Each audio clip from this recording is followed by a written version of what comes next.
Okay, here's the third one, and I think there's like 7 of these if I make them all. Um,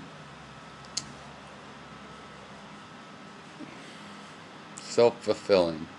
Now, you said that it was self-fulfilling, these a priori truths, and then you said that it was fulfilled by linguistic characteristics, right?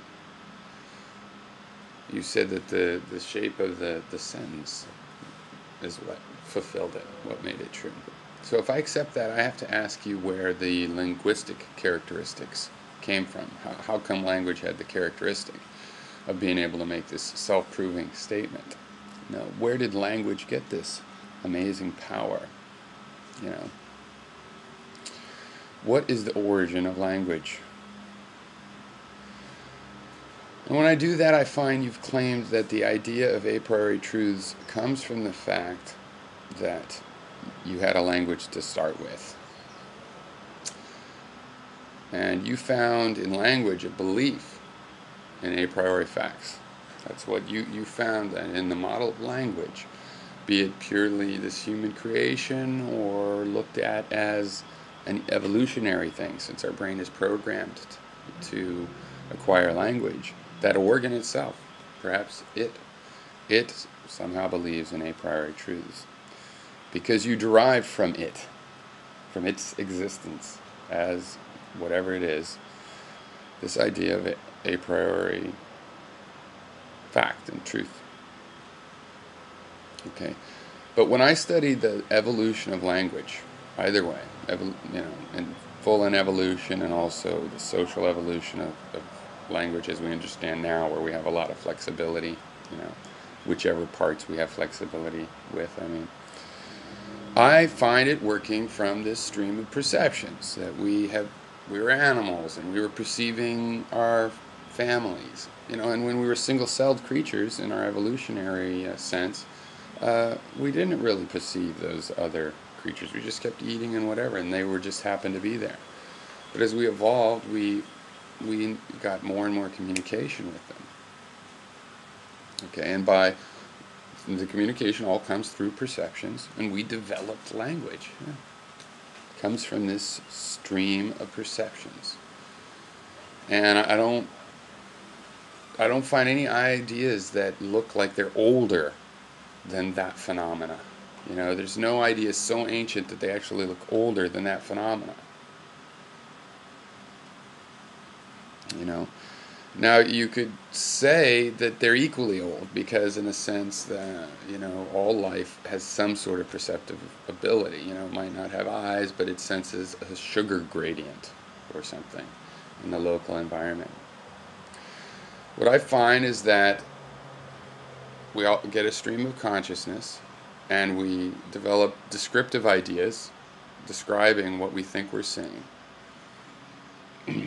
And our abstractions all come from that experience. And I believe the cognitive science that has discovered that all of our language comes down to metaphors of the sensori-motor experiences, the sensori-motor abstractions.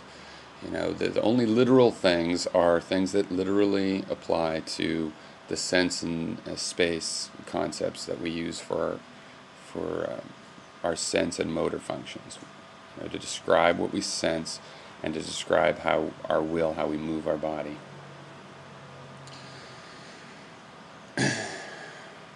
So I think I know where language comes from enough to say that anything you get a priori,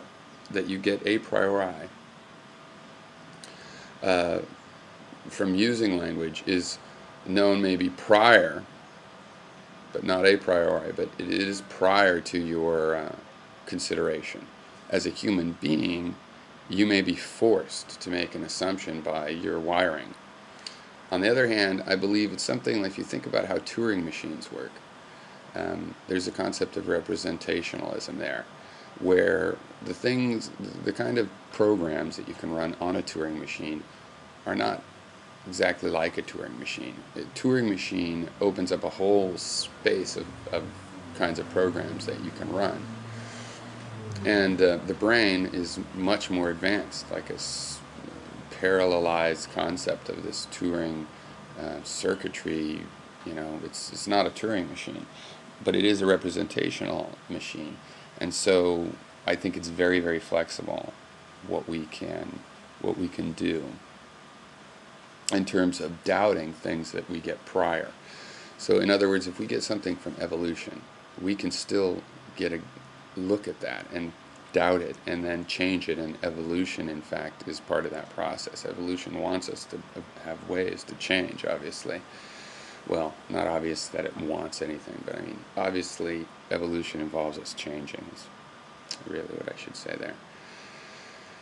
Now, when we adopt a set of assumptions for some sort of a study,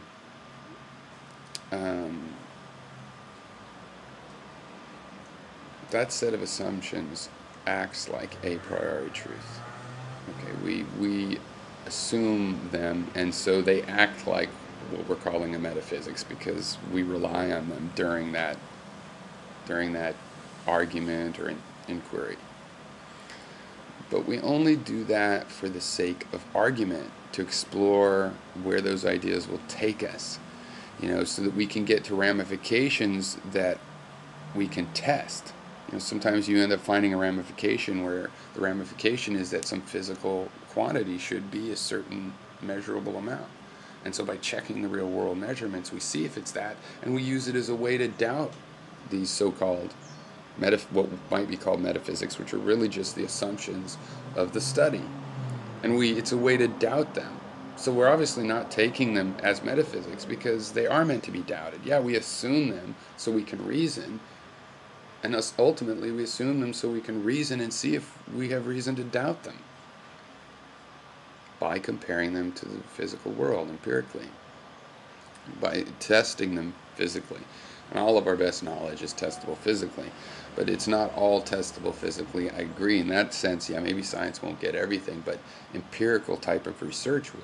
It's always perceptive. Some perceptions are hard to test, that's all.